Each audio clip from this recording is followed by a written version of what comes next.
There is something that's called La Fofole. Supposedly, these are children that died through some horrific accident to where they're demon-like children, and they appear in the shape of lights that try to get you to follow them so you'll be lost forever in the swamps. But yeah, when you hear like scraping claws underneath the bed and it moves and you can, I was so terrified, dude. I pulled the blanket over my head. I could hear whatever it was breathing outside the sheet.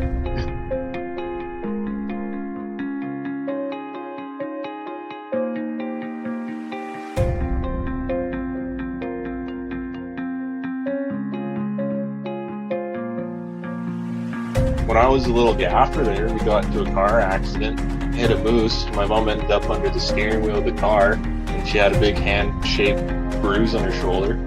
It was like somebody pushed her underneath the steering wheel. My mom should have gotten decapitated. The weird part was we hit a moose, and we had a moose hanging from the rearview mirror.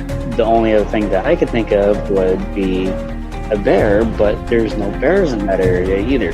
It's just not the right habitat for them. And when you see a bear's going to move. It's going to take off for the most part. And this thing just shot and did nothing. This material world that you're told is bound by science and everything else. Obviously, science and physics are very important. There is so much more out there that is left to study, that is left to learn about. Hello and welcome. You're listening to Investigation Cryptoparalogy. Sit back, get relaxed, and crack open your favorite cold beverage as we dive deep into the abyss of what we were told couldn't possibly exist. Okay, Troy. Troy's from Shreiver, Louisiana, and he's got some really awesome stories that he'd like to tell us. Go ahead. All right, so the first one is, well, before I do that, I am a history teacher, and I do look up archival documents, and that includes on different legends and lore from people that migrated from one area to another. And when the French migrated to Louisiana, in order to try to run it like a proprietorship, like a business, there's a legend that came with them about Louisiana's werewolf, which is called the Rougarou. And a lot of the Native Americans that are indigenous to the Louisiana area, including the Homa tribe and several other different tribes, have all kind of legends and lore about shapeshifters or skinwalkers or whichever you want to call them. And, you know, a lot of people are skeptical about this stuff, but when I was in elementary school, there was me and about 4 of my friends. We're out on the playground, and this was back in 1979, and we saw one watching us through the woods, and there was no mistake what it was. It was not a man in a suit. It was not some black bear. It wasn't this dude in a costume. This thing stood, I guarantee you, about 8 foot tall. And it was just watching us. That's a big And fish. all of a sudden, it took off and it was gone.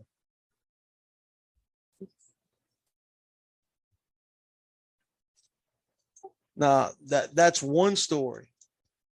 Okay. And there have been times when I've been in back of the woods in Galliano, and several of my friends that grew up with me can even attest to this, to where the hair on the back of our necks would stand up because it felt like something was watching us.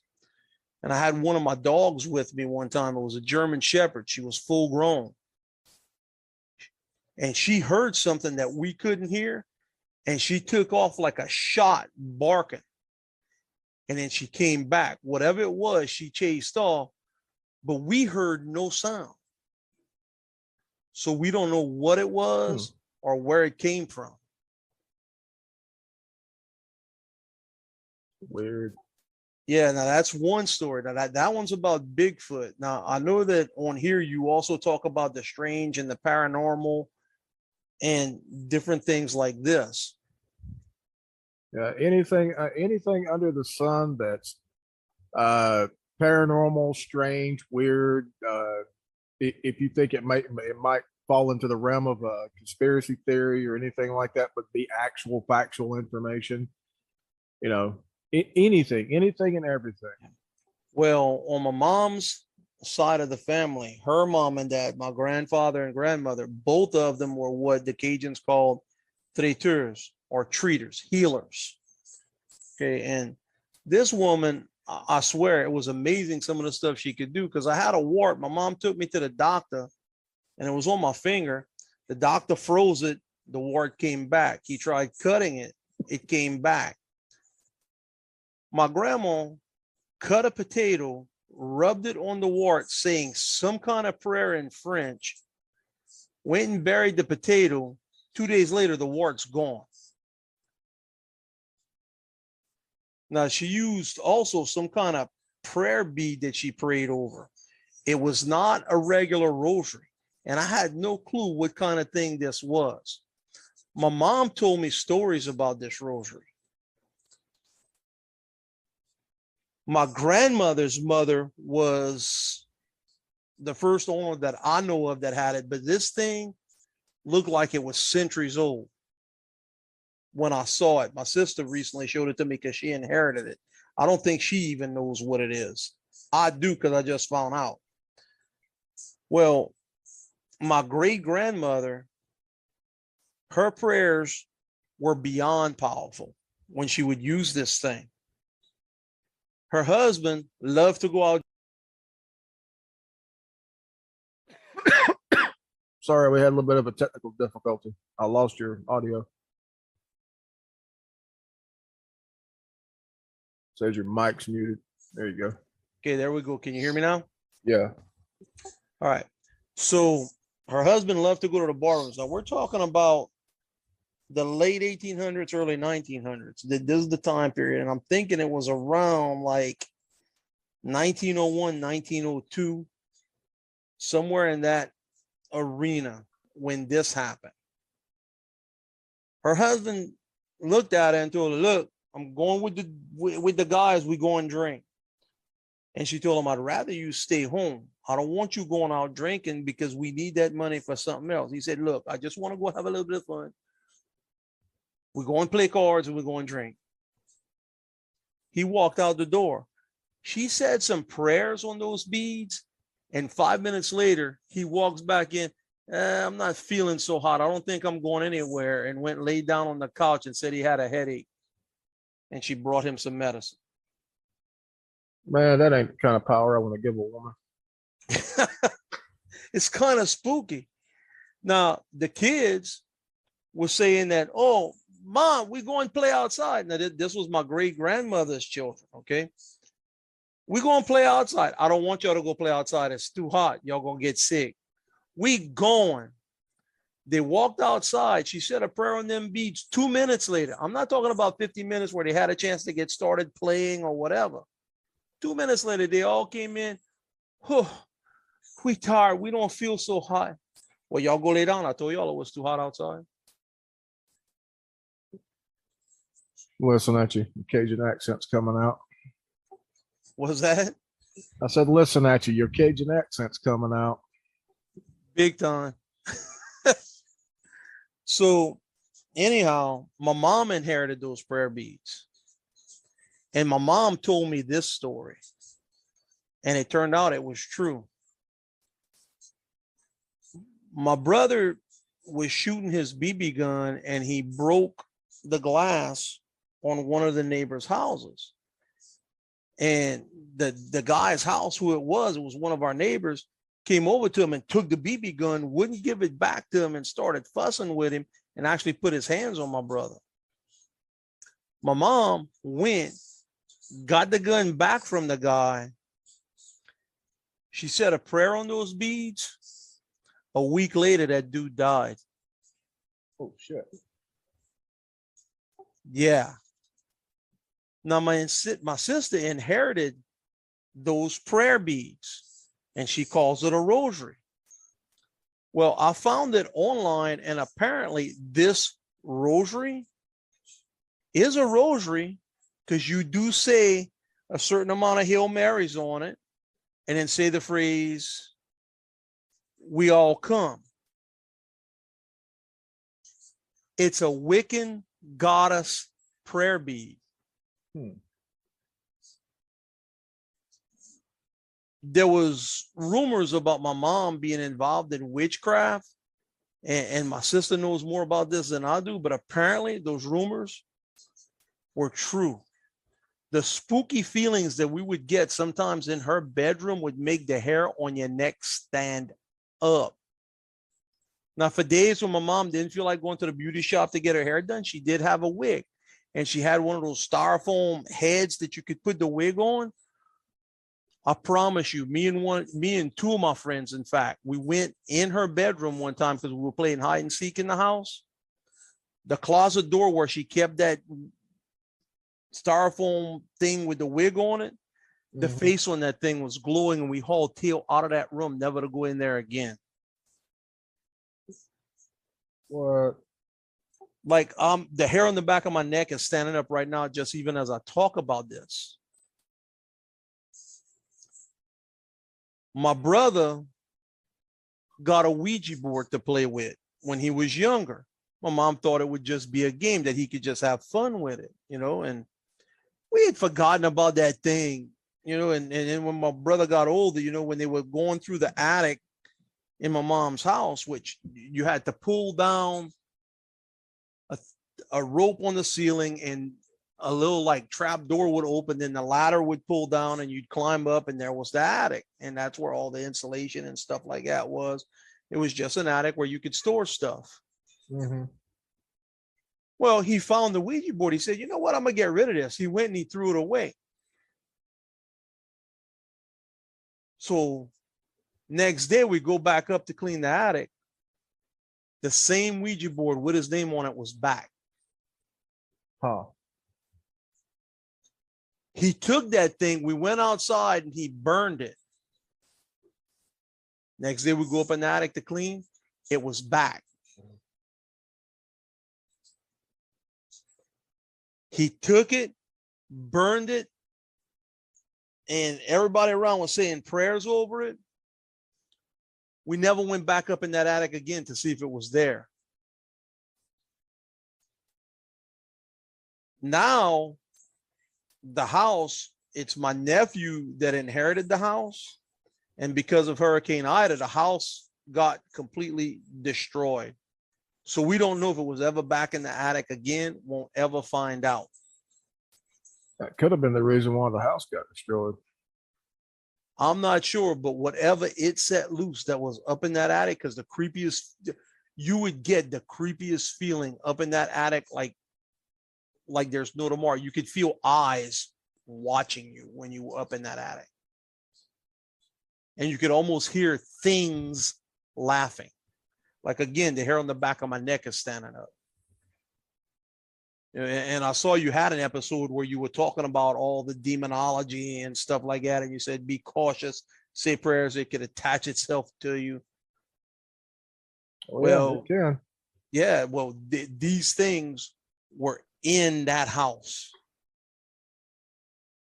And that's a definite. Now, hopefully with the house going, that they went back to wherever. Don't know, don't care. As long as they don't come to me, I'm good. There you go. But the sad part is that there is a possibility they could come to you because you were there. yeah, they could, but I've had my house cleansed and blessed several times. So, we could possibly see about that, and it'll be, kind of whatever. Now, another story I'm gonna share with you. You've heard about Devil Swamp in Homer, right? Yeah.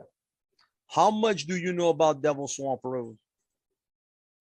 I don't know. I just heard my uncles and my cousins talking about, not going down there at a certain time of day, and they didn't really say what happened, but they always kept it closed lip. I heard the campfire stories that you and Mr. Jimmy was sharing, and how He said he believes in ghosts and he's got his own theory about what they are and whatnot like that. Yeah. Well, for lack of a better way to say it, that road is haunted. Some real bad stuff where many people died, and I think some of them were bikers, died on that road. Yeah. And if you go there at a certain time of night, you will see motorcycle headlights and you will hear the bikers talking. And then the lights will disappear and there's nothing there. Huh. That's weird. I've seen it. I've been down that road when I was in college. And you still get not, and people have settled in the back of that road, believe it or not. They trained the swamp and all out from what it used to be, and now they have a subdivision back there. Good luck to them. But you go down the shell part of the road that's still there, and you can still get the creepiest feeling ever.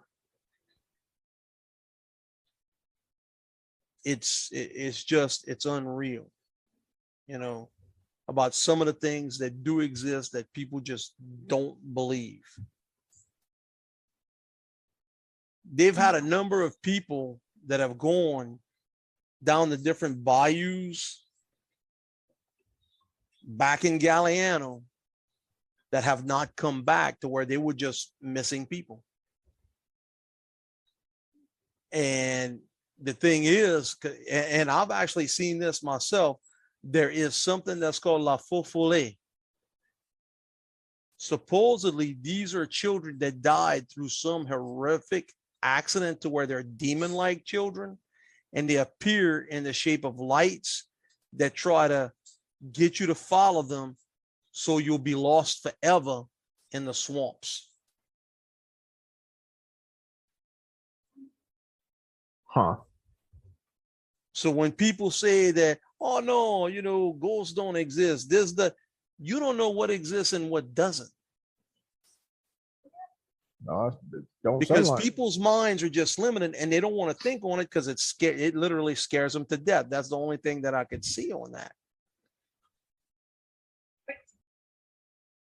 Like the lore on the Bigfoot that a lot of people don't want to go look up. And you know this from your grandma. A lot of the Native American tribes will call them different things. Whether it's the stone men or the old ones or the fur giants, skinwalkers, whatever you want to call them. They do exist. Oh yeah, they definitely do exist. And for something that large to not make any noise in the woods, that's the ultimate predator.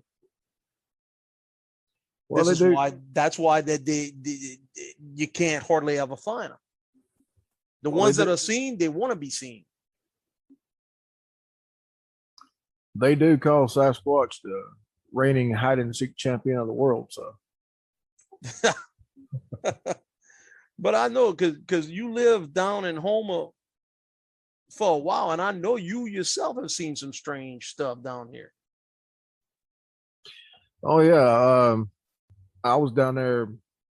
I think I was 14, 15 years old, something like that. And I forget the name of the little tributary or tributaries rather that down in the, well, it's not really swamps, it's just, you know, in the tall grass. But I do remember hearing this old man at this gas station talking all the time about how there's a living dinosaur out in the water, out in the tall grass. And you watch movies like Deep Blue Sea when they're doing the the down shot, and you got this like 40-foot shark that swims by, something like that, but you can see the shadow, right? So we're on this shrimp boat, and my uncle had taken out the shrimp boat just because it was larger than his, and he wouldn't be tempted to go down, a shallow canal or anything like that. I mean, it was his shrimp boat, and I'm way up top at what people would call the crow's nest, and it's just the ladder up for the rigging and everything else, and because I was wanting to look around, and get a good look of everything, and you know how big a shrimp boat is. Yeah.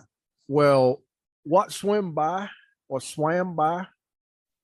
and you could tell it was a gator because you could see the tail moving. What swam by this shrimp boat dwarfed this shrimp boat at least 2 times. And my grandfather saw it too, because he was looking over the side of the boat and he could see the shadow go by. He goes, "Yeah, boy, there goes that dinosaur." I'm like, yeah, right. He's full of it. And we came up on a buddy. It was, hours later. And we came up on a buddy of his that was, rigging for gator, putting the bamboo poles in the ground or hanging the lines off the trees and whatnot. And he said, I want to show y'all something. And my grandfather's like, "What?" He's like, "Get in this boat." He said, "We're going to go down and go down this channel. And I'm going to show you something." He looked at me. He said, "Boy, did you ever hear we got a live dinosaur here?" I was like, "Yeah, I heard that story, and I seen something swim by, but it was probably just the sun and clouds going overhead and create a shadow." And I just played it off. So we go down this channel, and he has a logging chain wrapped around this giant fucking tree. And you can see the chain leading off into the water. And I was like, "What, you tie up your ankle right there and you go back and get your anchor when you done with it?" He goes, "No." He said, "That's a set for alligator." I said, "On a logging chain?" And he said, "Yeah." And he started wrenching up the chain, and he said, "And I have a half," he said, "I had a 12-footer on the other line, on the end of the line, using him as bait." I said, "What?" And he pulled it up, and the hook is in the alligator's mouth and up through his skull. And there was like a quarter of it already bitten off. And I'm like, "The hell?" Well, a couple days go by, and we kept going, and we started going over to this old guy's house and going out with him. And a couple days went by, and he just, he's still working with the same gator corpse, except for this great big tree. Now, when I say a great big tree, I don't mean it's like 15-foot round or anything like that. It's just really tall, and it wasn't a cedar or a pine. I can't remember the kind of tree it was, but that logging chain was wrapped around about middle ways up.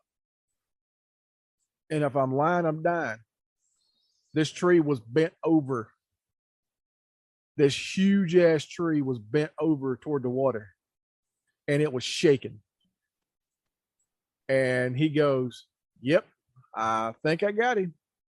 And he picked up a walkie-talkie, and he called these old boys, and they came out in what looked like used to be a shrimp boat, had this big ass winch on the back of it, and then a pole system, that would lift the winch up a little ways to where it was like middle ways in the back of the boat, sort of like the wings on the side of a shrimp boat for stability, but it was dead center in the back of the boat. And they hooked it to that chain and started winching that chain up. And the more they winched it, the more that entire boat started to sink down into the water at the shore. Almost to, it got almost to the point to like you would have been in a P-row, how close to the water you are in those. And it came up to the handrails on the side of the shrimp boat. Or not handrails, but the cleats. And so as this thing starts to come up, the only thing that came up was the head. The head of this damn thing, from the back of the skull to the tip of the snout, it was almost to the front of the shrimp boat, and back of the skull was at the back of the shrimp boat. And he goes, yeah, we ain't bringing this one in, boys. And he hit some kind of quick release on the chain and popped the chain. And when that thing swam around, it hit the boat with the tail and knocked the boat sideways up onto the shore.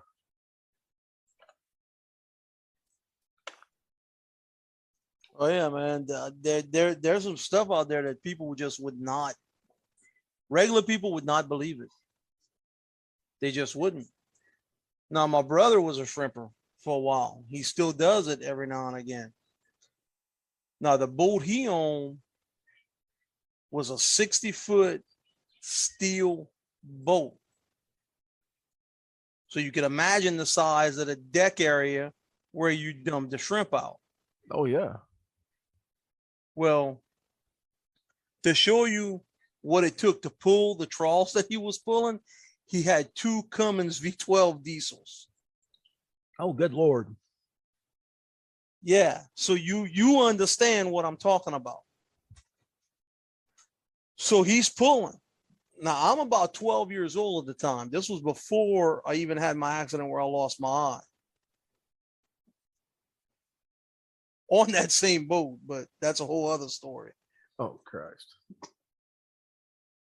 We're pulling. All of a sudden, the boat swings sideways, and I hear my brother cursing up a storm going, we must have hooked a well, like one of those sunken oil wells that were no longer in operation.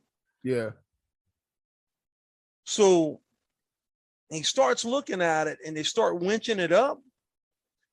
He didn't hook a well. It was what they call a devilfish or a devil ray. This thing was so big. When he winched this thing up, the side of the trawl boat tilted to where the water was almost coming over the rails.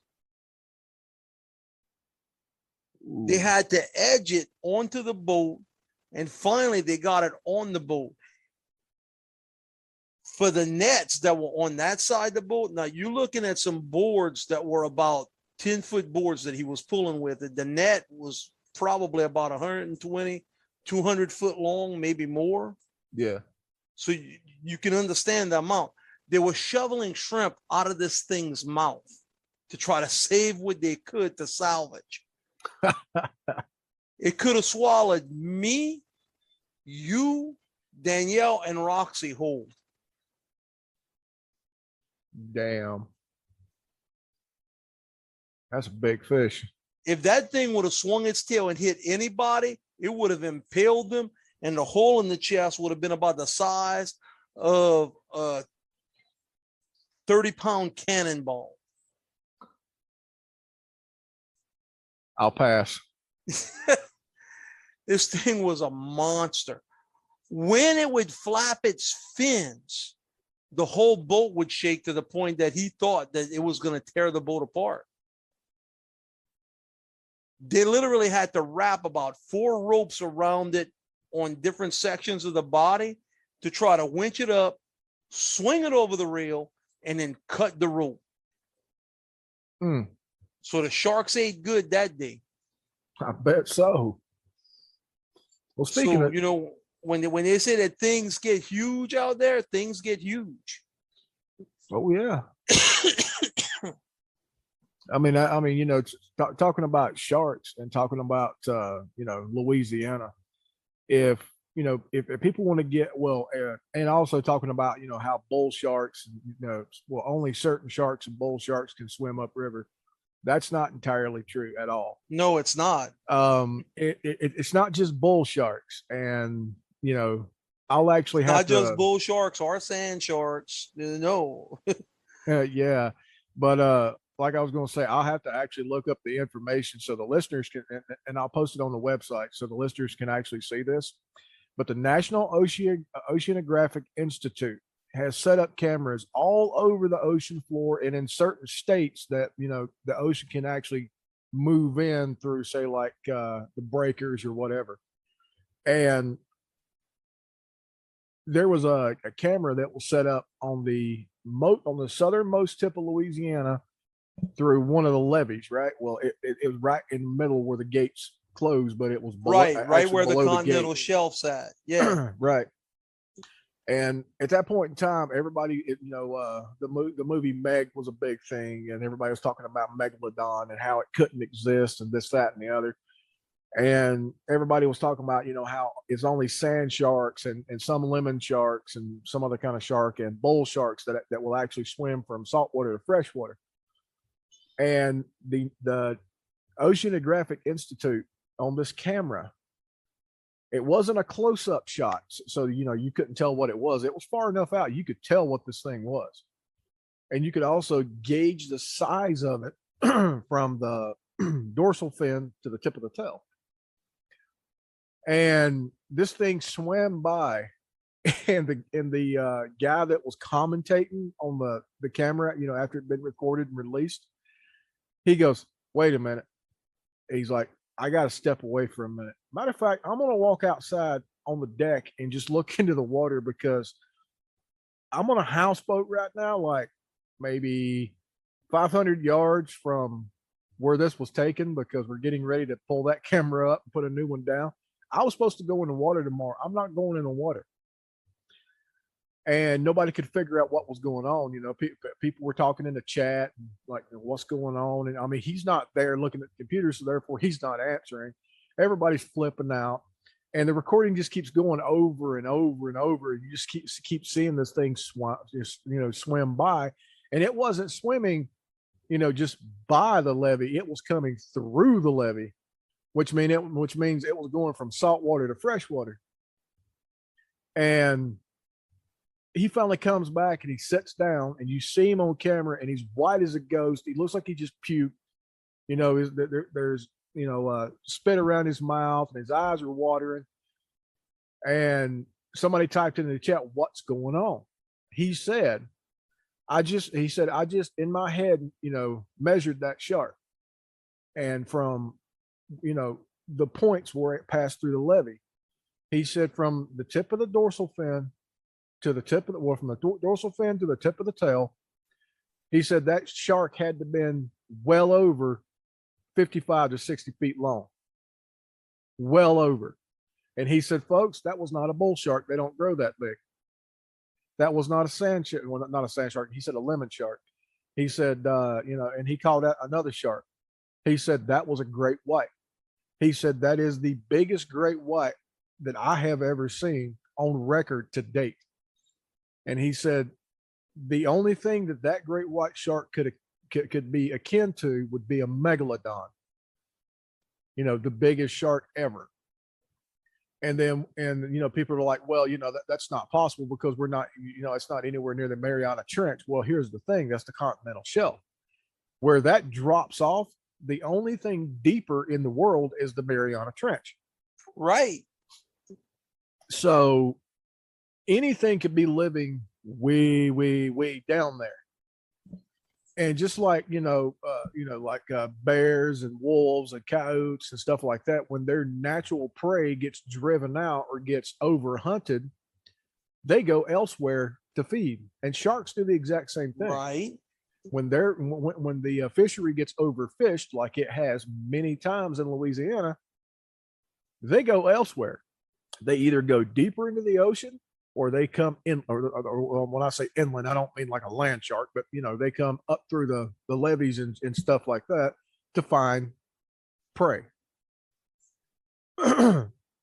And right, he said that he showed pictures. There wasn't any video, but he actually showed pictures of where they had helicopters in the air, and they were just going all over this this area where the levee was, and you could see the shadow, man, and it looked like something out of a Steven Spielberg movie, but it wasn't. It was time stamped, dated, and everything. It was up to date. Right, it was real.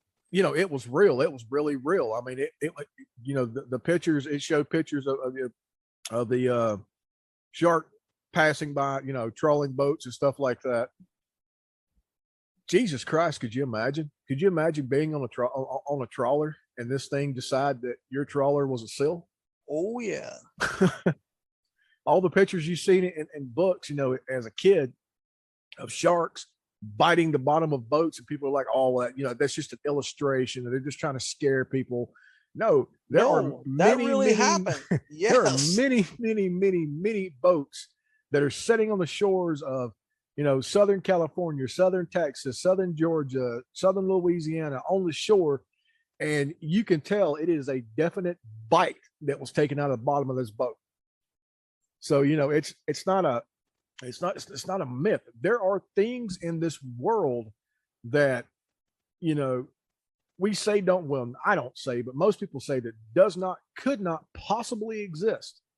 And you're told that it could not possibly in no way, shape, or form exist in this, on this plane. Well, what about the giant squid? It's not supposed to exist, but the Japanese found it. Yeah, they found it. They got the videos of it. They recorded it. That's one of the whale's main food items. So the giant squid actually does exist, and we know it exists now. And then you go back to all of the, Which means that all those drawings of sea monsters are real. Are real. Those ancient drawings that those sailors drew, that people were going, "Oh, that's just in your mind." No, it's real. It's not a fairy tale. Oh no. So that would mean that all the talk of all the stories that were handed down from back in the pirate days of Kraken, Disney took over, and what Disney showed in Pirates of the Caribbean is not far from the truth, because the largest giant squid on record could wrap its tendrils, well, not tendrils, but its tentacles, I'm sorry, couldn't wrap it all the way around a battleship, but the U.S. Navy actually gauged it to where if it would go up to the bottom of a battleship and run its tentacles up the side, the tips of it could lay the tips of its tentacles over the handrails. Yeah. So what the thing is that the video that I'm about to talk about had been pulled down for whatever the reason about a year after it was put up. And this was of the Marianas Trench. Now, what I'm talking about is back in about 1989 when I was still in college at Nichols, and I was studying physical geology at the time and chemical geology and all that stuff, because I took several different courses in college. But the video that they put on the Marianas Trench, they sent something down as far as they could. And whatever it is, because to this day, they still don't know what it is that they found, because they were trying to find the bottom of the trench. All of a sudden, there was no bottom. Now they had the camera at a steady depth. They didn't lower it anymore. No bottom. All of a sudden, something appeared that looked like it would have been the bottom. And almost like it had little lights and stuff all over it. And then it was gone. And the scientists were going, "What the heck?" And the discussion happened that if this was some kind of creature, then whatever creature it was twice the size of the state of Rhode Island. Ooh. Now, that's not me making stuff up. These were scientists. I was in college at the time studying this stuff, because I took oceanography, graduate level courses on this stuff. So yeah, there's stuff that still exists on this planet that we know absolutely nothing about. And that's not even to talk about what might exist on planes that we can't see. No, this is true. And another example, like in in Scotland with the legend of the Loch Ness monster, which people say, oh, that's just in your imagination and it's a tourist trap and this, that, and the other. There are now true scientific theories about what this thing could possibly be and how it goes to and from the actual Loch Ness through some kind of trench that is way at the bottom that has some kind of specific properties or whatever. And that this thing is a prehistoric animal that still exists. You know, I could actually see that. I mean, we've only drilled into the earth, you know, so many hundreds, well, thousands of miles, really. But you know, if you add up all the 100-foot holes, you know, well, hundreds of foot holes, we've drilled in a couple of thousand miles. But you know, we haven't drilled or really gone that far down deep. I mean, there could possibly be waterways and whatnot, you know, so far under the ground, like Loch Ness, where this thing could, you know, swim into Loch Ness and then swim out and then swim, you know, hundreds of miles back out to sea. Yeah. Nobody would ever know because we've not been down that far. I mean, that's just like I was sitting on the news. I think it was earlier today or last night. They were talking about the well to hell. I forget what country it's in, but it at one point in time it was actually filled with, well, they didn't know what kind of liquid it was because it didn't test as H2O. It didn't test as water, but it was right. filled with I know the spot kinda, you're talking about. It was filled with some kind of liquid, but it has drained out now.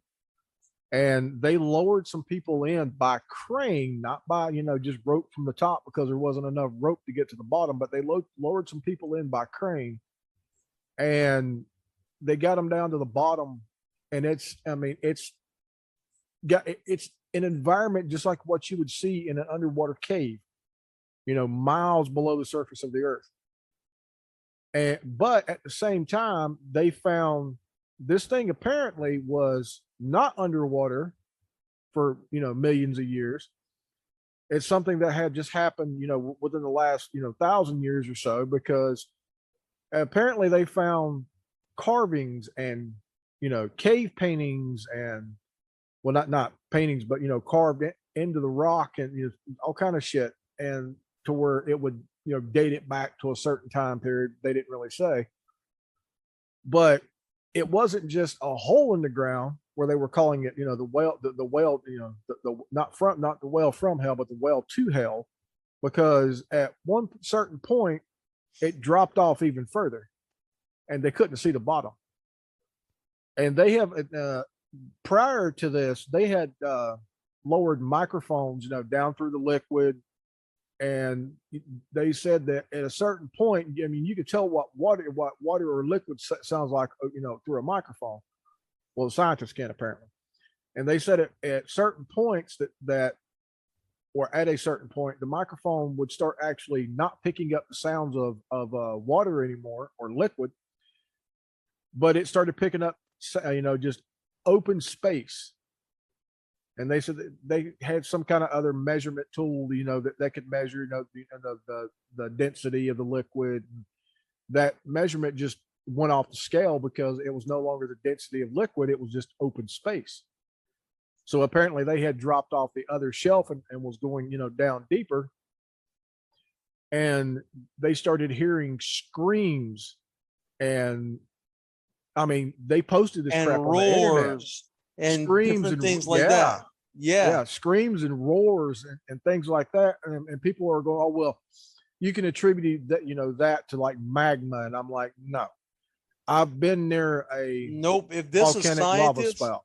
if this is scientists saying it, they know what they're listening for. These geologists and so forth, they know what they're looking for. They know what this stuff sounds like. The geologists and the engineers, they know what those formations sound like. Right. You know, so no, if they're saying it was screams, guess what it was? It was screams. Now, well, screams from what? Don't know. There's a open hole in Siberia right now on the Siberian tundra. well, scientists can't really figure out what it was caused by, but it's like, I don't know, something like 50 feet across and whatever. And it's when you see the picture that's taken from overhead, it looks like it's perfectly round, but it's not, because when scientists got up to it and looked at it, it's not perfectly round. Shadows make it look perfectly round. But they've lowered a microphone down in that damn thing and a camera, and it's dark, and then they get down a couple of 100 feet, and then there's a light and it starts brightening up, but it's like an eerie orange glow, like what magma would put off. And but you never see any magma. You never really see anything because they ran out of cable before you even got close to what was causing that orange glow. And in that hole, you could hear screams and what sounded like voices way off in the distance and roars. And yeah, magma does make a sound, but it's more like a crunching sound. Yeah, it's not like that. I mean, like I said, those scientists will know what they're hearing, guaranteed. But again, you and I have had this discussion too. There's so much technology that was lost in history during the Dark Ages that we're like behind. As much as people think that we're ahead, no. Now, this is where it gets interesting, folks, because this is when we start talking about stuff that if the government ever heard about it, we'd be hushed. The fact that, Atlantis did exist, not in the form that people thought of Atlantis, but it did exist. The civilization existed. And when the civilization supposedly, quote unquote, disappeared, they didn't disappear. They split off and became different civilizations. The Egyptians, the Mayans, the Aztecs. If you look at the Egyptian hieroglyphics, they weren't just carving things that they thought would eventually down in history or in the future be translated into words. They were carving pictures of things that they seen in their world and things that they used in their world, like during that time period. Yeah, like the light bulb, right? They had a light bulb back then. They had electricity back then. They had motorized vehicles back then. They had flying apparatuses back then. They had computers back then. So, like Troy just said, you think that we're highly advanced. We are not. We are cavemen still compared to the technology that they had then. That was lost because of the Dark Ages and fear of the unknown and so forth, with different indigenous peoples being killed off and such. Right. With all the science and things just gone. Now people will say, well, if we were that smart back then, what happened to us now? Well, he just said it. It was the Dark Ages, and it's still literally the Dark Ages because we still combat and kill things that we don't understand. Right. So the question that most people would ask, like what you said, is, well, if they were so smart, what happened? Well, gee, let's think about it. If we're so smart now, why do we still have diseases? Why do we still have war? Yeah. So, I mean, the thing is, back then, the indigenous peoples, yeah, they fought amongst themselves for land and resources sometimes, but the majority of it was peaceful times. What they were so trusting that when the first outsiders showed up from overseas, whether it was the Vikings or the Europeans, they trusted them completely. Diseases killed off, diseases that they had no immunities to, killed off 80% of the indigenous populations that these outsiders came into contact with. When you weaken a civilization to that point, takeover is easy. Which makes me think, one second. But yeah, so I mean, there's things that have been lost that we will never, ever be privileged to understanding or learning. Right. Now, you say when the outsiders brought in the viruses and diseases and sicknesses and things that we didn't have natural immunity to, or any immunity at all to. Well, not we, but they. Well, I say we, and here's why I say we. That's part of my people too, because some of my ancestry comes from the Mi'kmaq tribe that was up in the Canadian territory, what we would call in Canada. Yeah, the First Nation. One of my ancestors was a chief. Well, the question I have is if that happened then, what civilization brought COVID, into the world? Because we had no immunity to that, and it's weakening the population. It's weakening the civilization. It's man-made, definitely. It's from scientists trying to experiment with different things that they have no knowledge about. Bottom line is, a lot of people think that this thing came from China and it's a recent thing. No, it's not. I wish I still had the picture that was taken of a train that passes in front of my house that one of the tankers read COVID-19, and this was back in 1998. Well, Got news for you people. All viruses are COVID, all of them. Yeah, they are. They're just given different designations and names. Well, the whole 19 moniker on COVID-19, people are saying because it happened in 2019, and that's not right, because I've been telling people for a while, and I even put it up on Facebook. I have been telling people things since COVID was supposedly first found in America. Well, not in America, because the entire North America, South America, it's all America, but in the United States. I have been telling people that this has been around for quite a while. This thing was actually used at one point in time to combat mad cow disease, but it was just called COVID. It wasn't the SARS-CoV-2. SARS-CoV-2 19. It was just called COVID, and it was used to combat mad cow disease, right? And there's things about this whole COVID debacle that I have been telling people over and over. I have been making predictions. The predictions have been coming true. People who are listening to this, if you don't believe me, just, look, search it, look it up, do your own research. The whole thing with the masks, that them saying, the mask could protect you. All the agencies, including some top universities and institutions, put out a analogy to how these masks actually don't work. It's make you feel safe and secure. This is where I'm gonna kind of adjust a little bit on what you said. Yeah, the mask does work if you're 16 feet away from the people. Well, yeah, you're 16 feet away. It works, but the CDC and everybody else actually put it out. You've got two people, A and B, right? Or me and Troy. I'm told wear the mask, but it's not to protect me, it's to protect Troy. But I can still get it, right? And then Troy's told the exact same thing. Wear the mask. It's not going to protect you, Troy. It's going to protect Will, but you can still get it. The masks aren't protecting anybody.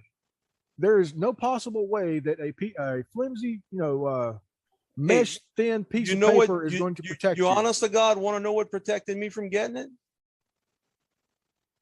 You really want to know? What? Not no vaccines. Playing outside when I was younger, going swimming ditches, making mud pies, swimming in the bayou. Well, yeah, swimming in lakes. Yeah, if you're swimming in the bayou, you probably been exposed to all kind of shit. Swimming in Bayou Lafourche. Look, I can remember one of my friends water skiing in Bayou Lafourche. And back at that time, there was no law against farmers throwing dead cows into the bayou. Man, she hit one of them. That thing exploded. She was full of rotten meat and maggots. But anyhow, we kind of strayed off a little bit on that. But going back to those indigenous people, one of the chiefs back then stated this, and he stated this when some of the first Europeans showed up, calling them uncivilized. And he said it this way. This is the translation into English of what he said. You call us uncivilized, and yet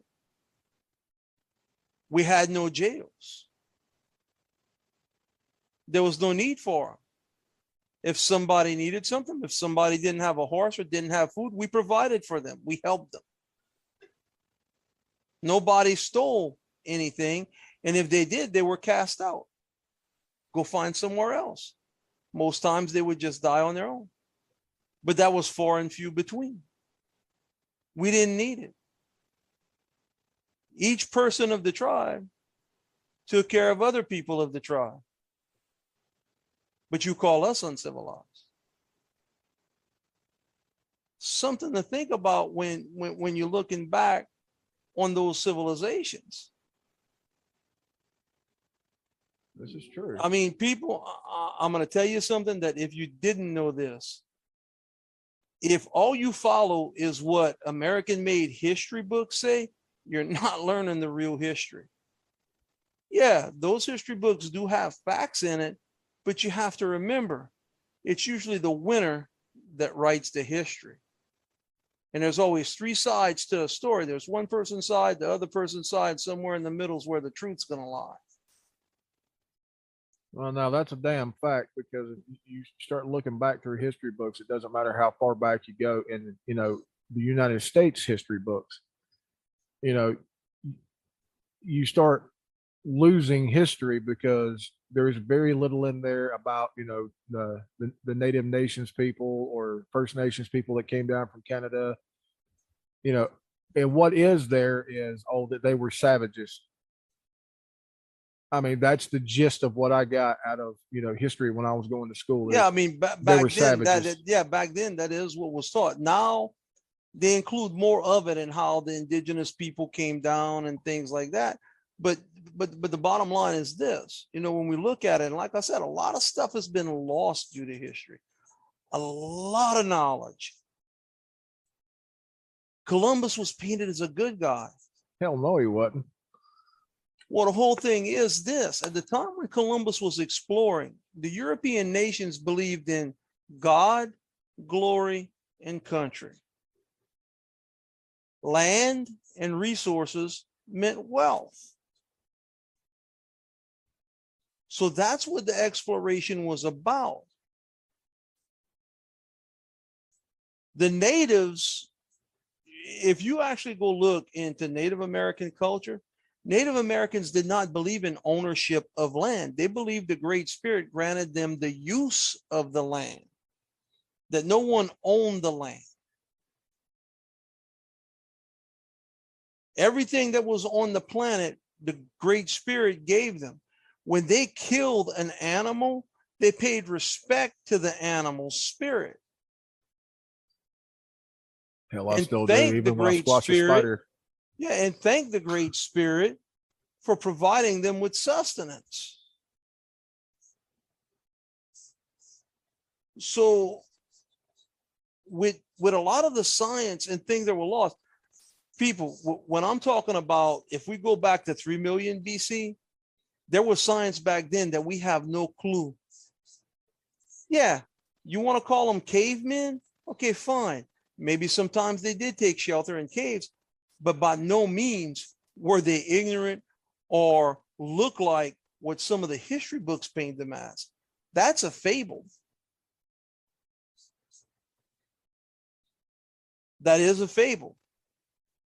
Well, yeah, and the only reason why, you know, the history books paint them in the light that they paint them in is because of the skulls that they found. So they automatically think, oh, well, if it had a, you know, sagittal crest, or if it had, you know, higher cheekbones or a more pronounced forehead, then, you know, you'd have to draw the forehead as sloping.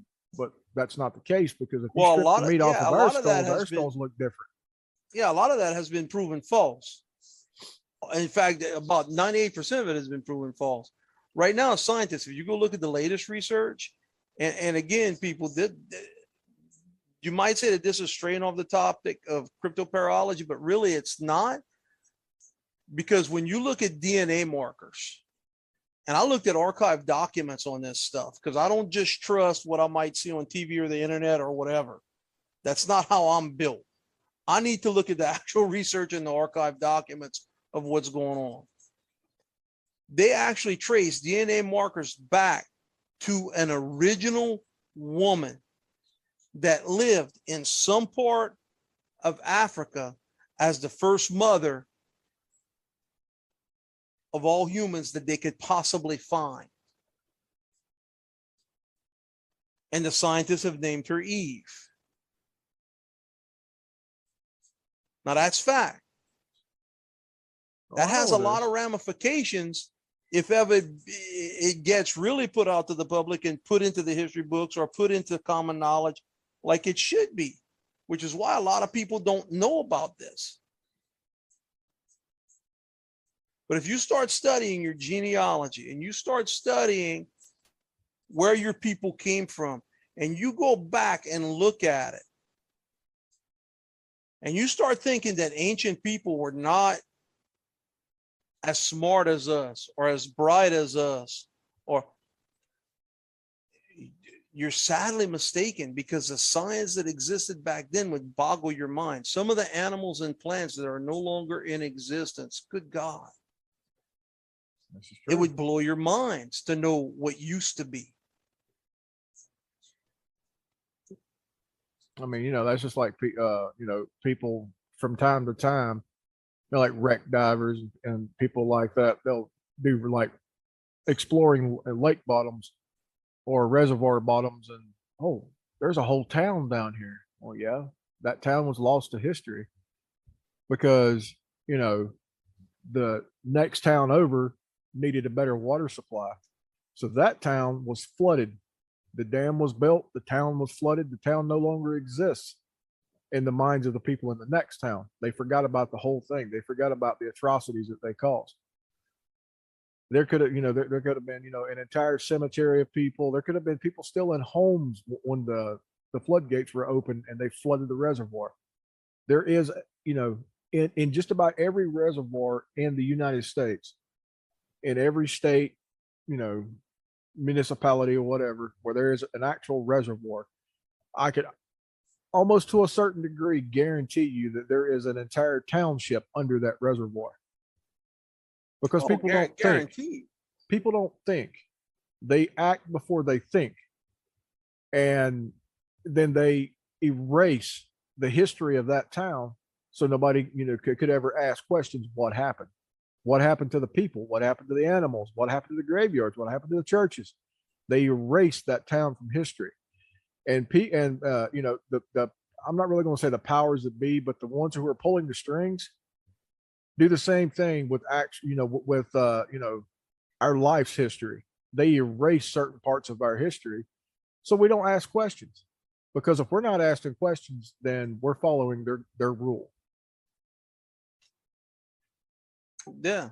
And it's ridiculous because people, and again, this is me speaking as a history teacher. If you don't study the real history and go look at archived documents to understand what happened in the past, you're doomed to repeat it. It's going to happen right now. Governments go in cycles. That has been historically proven. Starts off as a dictatorship. Too many of the poor build up. The poor rebel. You go towards a democracy.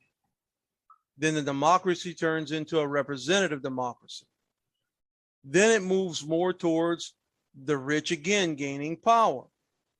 They develop an unseen oligarchy, which means many people have control of all the assets. Then it turns to socialism, where the government owns all the businesses and the people just work for the government. That's true socialism. Then it moves back to a monarchy and the process starts all over again. Now, it may take centuries for this to happen. It could happen within 25 years. It depends on the people and it depends on how much power people allow the government to have. The question is, Teach, what cycle are we in right now? We're moving towards socialism at a steady pace. I hope it don't happen in my lifetime. It most likely won't at the pace it's going. I mean, you got to understand, when we're talking about a steady pace, when we're talking about history, we're not talking about within 5 years, 10 years, or something like that. Okay, and people, I'm gonna tell you this right now.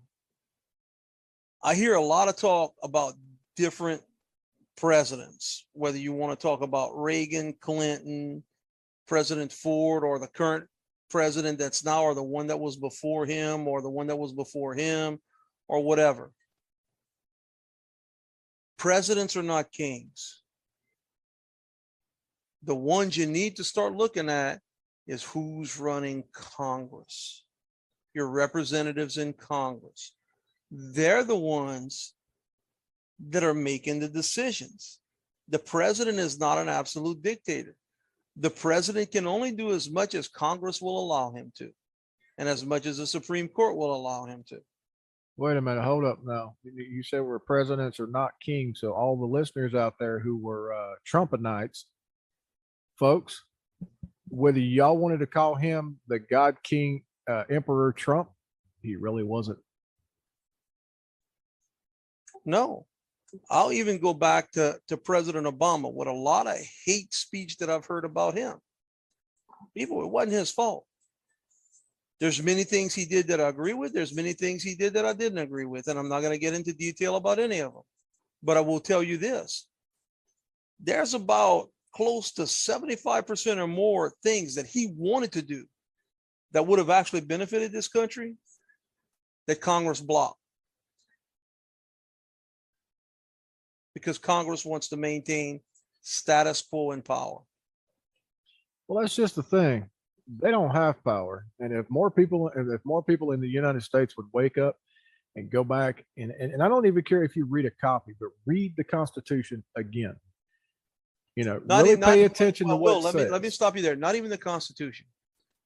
Go back and read Thomas Paine's Common Sense. And Thomas Paine, believe me or not, he was persecuted because of what he wrote. Thomas Paine wrote that it was the right of the people that when a government no longer meets the needs of the people have a right to create a new government. Yeah, they have now, a right. Before you start calling me a terrorist and all it is, that and the other, let's think about history for a moment.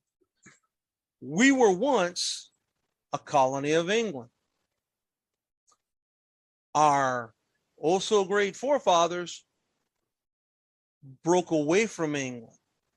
They rebelled. By definition, that made them terrorists of England. Whether you want to look at it that way or not, that's fact. The Boston Tea Party, they were dissatisfied with things the government was doing. They took the tea from the East India Company, threw it overboard into Boston Harbor. That was an act of terrorism. They destroyed property that was not theirs to destroy. Period. Actually, in this day and age, that would be called a peaceful assembly. Well, it depends. Because I'm going to tell you this right now. You know, when we're talking about that, and people, again, I'm going to say this about a lot of the different violent protests that you've seen out there. If you actually go back and look at the videos and you look at them in sequence from when they started, you will see, no matter what area you're looking at, whether it's in California, Pittsburgh, New York, wherever, you'll see the same people, same exact people who were paid to go do what they did. That's not me making stuff up. They actually have pictures of this that were posted. And there's one of them that actually came forward and said they were getting paid $200 a day to protest. And tear up shit. Oh, I know. It's the whole, watch the right hand while the left hand robs you blind. It's a sleight of hand, is all it is. If Why do you think they never were arrested? You and I go do something like that. Oh my God, we're put under the jail. or lost, one of the two. Yeah, I feel you. I totally get it. I really do.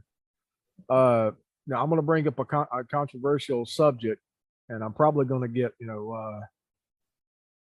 probably going to catch a lot of flack for it. But honestly, I really don't care because there's been so much investigation into it, and so many people know the truth. But I say this, and people are going to be, "Oh my God, the children!" The whole Sandy Hook event. There were so many people who actually came out actually a year after it happened and told people it never happened. Oh, well, you're full of shit because I know somebody that knows somebody that knows. No, no, you don't. No, you don't. Because no kids died at Sandy Hook. No adults died at Sandy Hook. You can sit back and go, this and this, this person that knows this person, knows this person, knows this person, but you don't. You really don't. When Sandy Hook took place, it was during a political event. It was concocted not by the government, but by local entities so they could take concentration off of the political event that was happening. There were paid actors. These paid actors actually came out and admitted that they were one of the ones that was laying on the ground, with blood on them, or they were the parent of the kid that was supposedly, shot in the head or shot in the arm or shot in the leg. Now, mass shootings do happen. The one in Las Vegas really did happen, even though it happened during a political event, but it really did happen. But the Sandy Hook event never happened. You see, I had never heard that. You can actually go and do research on, the specific times during the day at Sandy Hook, and you'll get information of how the kids were in class and they were doing well, or what the teachers were teaching. But during that point in time, and what people think they remember is during the time that these kids are supposed to have been on a field trip, actually some of them were on a field trip during this time that this thing was happening, supposedly happening, but it never happened. They showed a school that looked like Sandy Hook that was in the same state. They actually put Sandy Hook elementary or whatever it was on the side of the school, and they placed the actors, and then they did the news report. But if you talk to teachers, actual teachers that were there, not new teachers, but actual teachers that were there at Sandy Hook, and you ask them about that particular day, they're going to look at you or tell you on the phone, I don't know what you're talking about. Oh, we heard the news report, but that wasn't here. So on the news locally, a school shooting happened that day. It was on the news, in that area, and around that school, around that town. The news report was that there was a mass shooting at a school. Several kids were shot, several adults were shot, a couple of them were killed. The people of Sandy Hook watched this on the TV, right? Then it was reported all throughout the nation that it happened at Sandy Hook. Didn't happen there. There was actually never a mass shooting. It was all staged. It wasn't staged at Sandy Hook. It was staged at another school, a school that hadn't seen students in 10 years. But it was proposed that it happened at Sandy Hook. It was said that it happened at Sandy Hook. So everybody at the Sandy Hook school that day was watching a live news report of another school that was supposed to have had a mass shooting. The paid actors were talking about this. The guy that directed the whole thing, like you direct a movie, was talking about this. These people, nobody's heard anything out of them. I'm not saying they're alive or dead. I don't know. I haven't seen any information on that. But me and hundreds of other people seen this. And a lot of people say, oh, well, the videos that you see on YouTube or certain websites on the internet, that's all satire. It's all made up. That's not true. That's just like the National Enquirer, the Sun Times, and all that.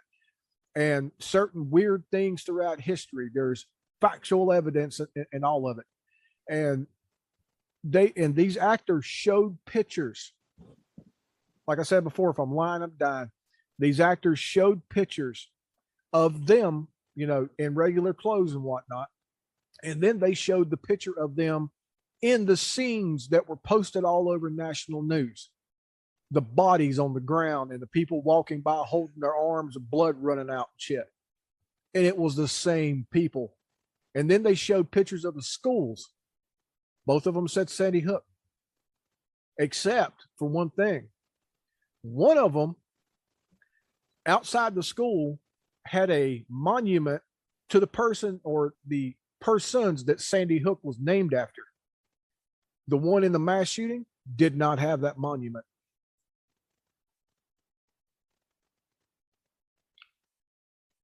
Yeah, I mean, there's some messed up things that have gone on, you know. Now, So- if you want to talk about a smoking gun, that is the smoking gun right there.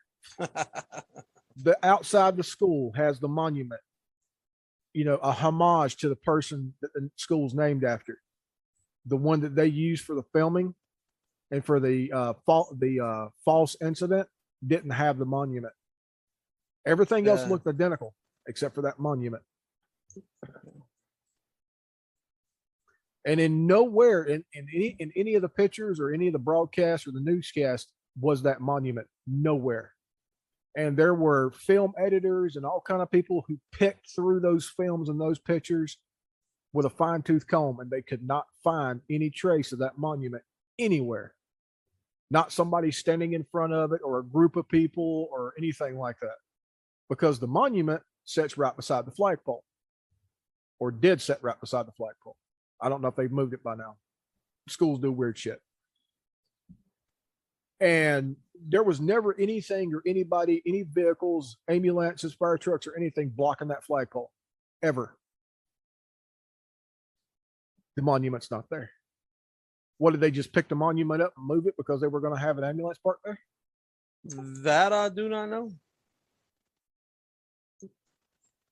I mean, you know, we talk about that. I mean, you know, we could go back and we could talk about Kennedy assassination. Oh man. Yeah, the magic bullet, huh? Man, I have done so much digging into that. It's just unreal. Yeah, the magic bullet. The magic the bullet. rabbit hole that goes down, dude. The Oh my magic. goodness. The only thing I'm going to say is the magic bullet that somehow hit Kennedy from the front. And we're going to talk about this just for a minute. The bullet that the doctors and everybody said hit Kennedy from the front and somehow went into his, you know, well, just below his right lower jaw. That's the entry point that they have on file.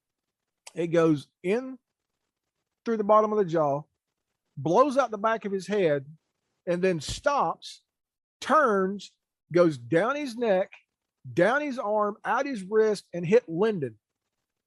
Yeah. Are you fucking shitting me? The man was not shot once. The man was shot several times. I mean, even if you today. Okay, well, if you want to listen get the into video. that, if you want to get into that, how much digging have you done into Huey P. Long's murder? I don't think I've done any digging into Huey P. Long. Okay. Now this, what I'm about to tell you, there's a history book that we used to teach Louisiana history, and it's written in part by Alicia P. Long. And this is the first history book that I've seen that included this piece of archived information that is truth. When Huey P. Long was shot in the Capitol building, the bodyguards emptied their guns into the supposed assassin's body. No gun was found on the dude. the hell? No gun was found on the guy.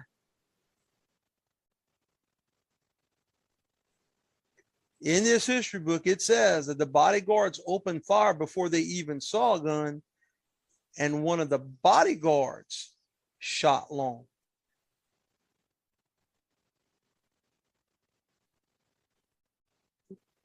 One of the bodyguards shot Long. Yep. Huh.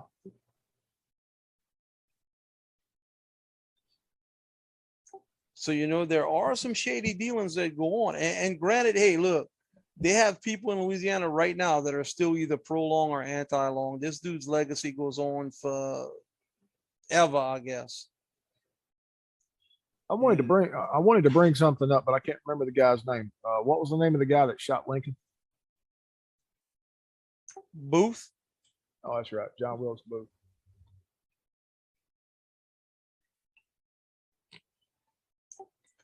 But yeah, so and the thing is that when I say shady dealings, and again, people, this would be a whole other rant. If you go and look into the history of Huey P. Long, oh my goodness, what a character.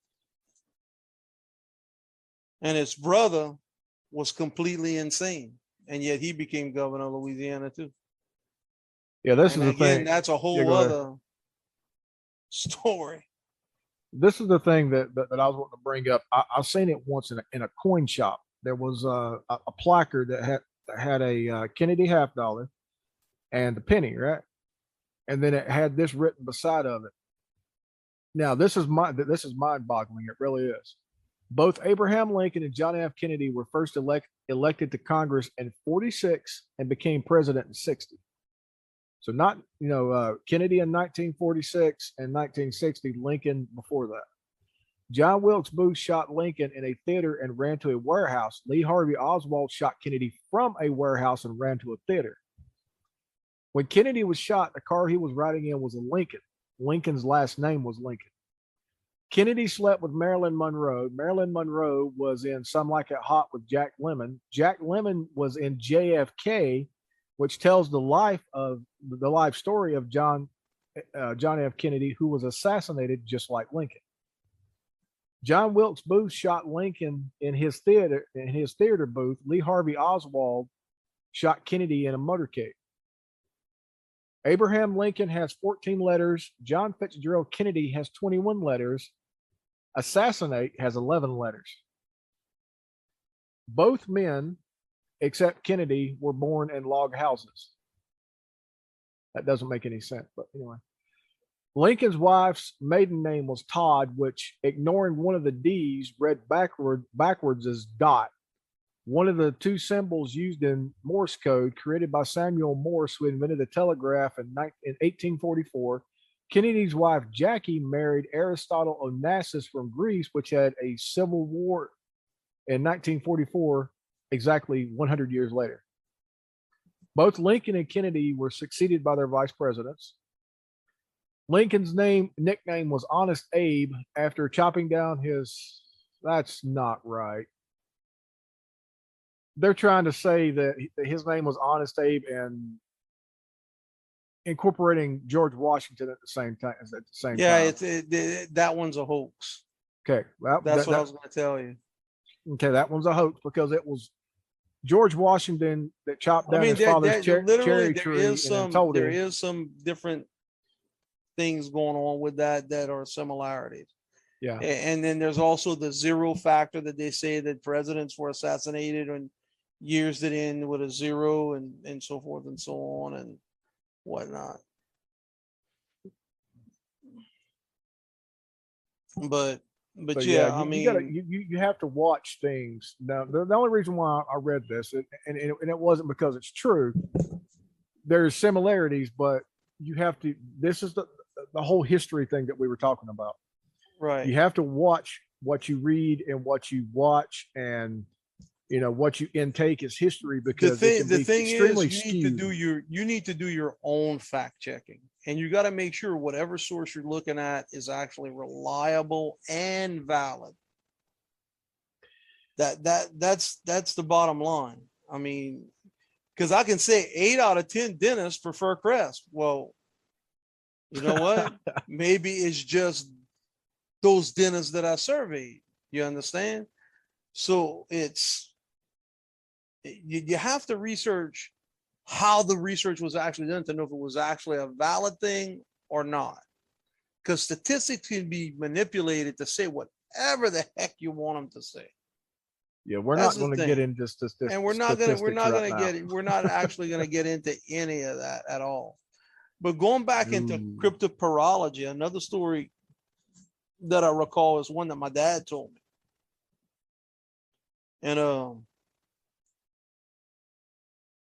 his brother died in a car accident, and my grandmother, when she heard the phone ring, actually didn't want to answer it because she knew something bad had happened. My dad also knew something bad had happened because about an hour before it happened, he was still in bed, and he kind of woke up and saw his brother sitting down on the bed by him, just sadly shaking his head, and then all of a sudden was gone. My grandma got the phone call that my dad's brother, whose name was Tico, had gotten killed in a car crash. So that's just kind of whoo. And then from then on, my dad took on his brother's personality, which was weird. Huh. And that's coming from his mom that had told me that, my grandma. So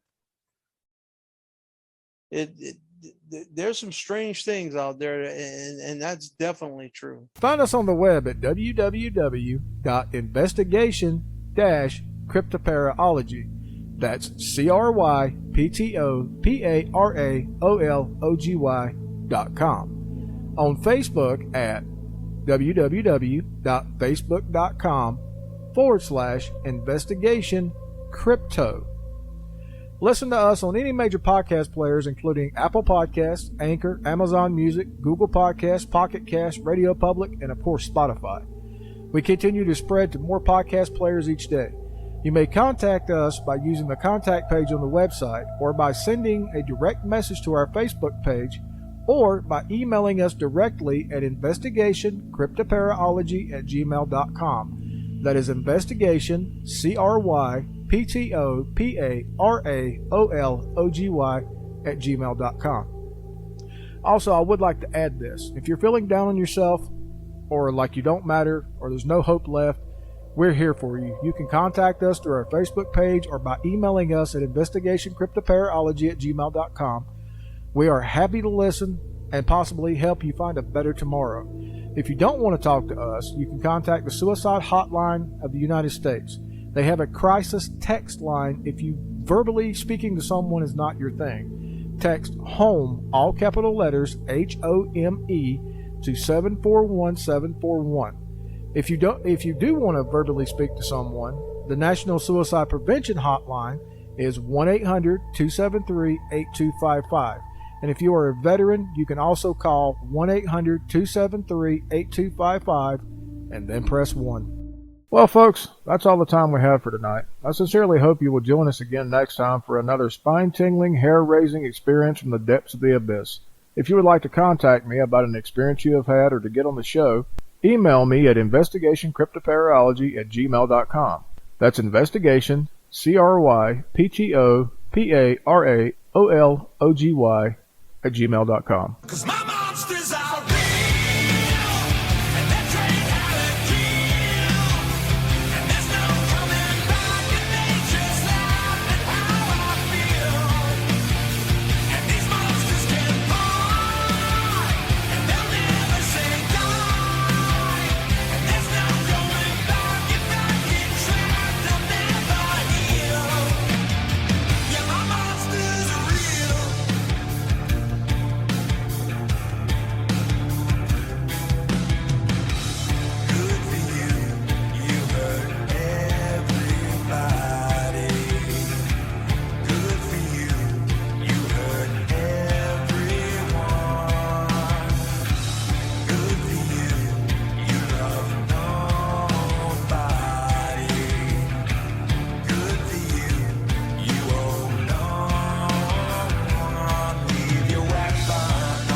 'Cause my mom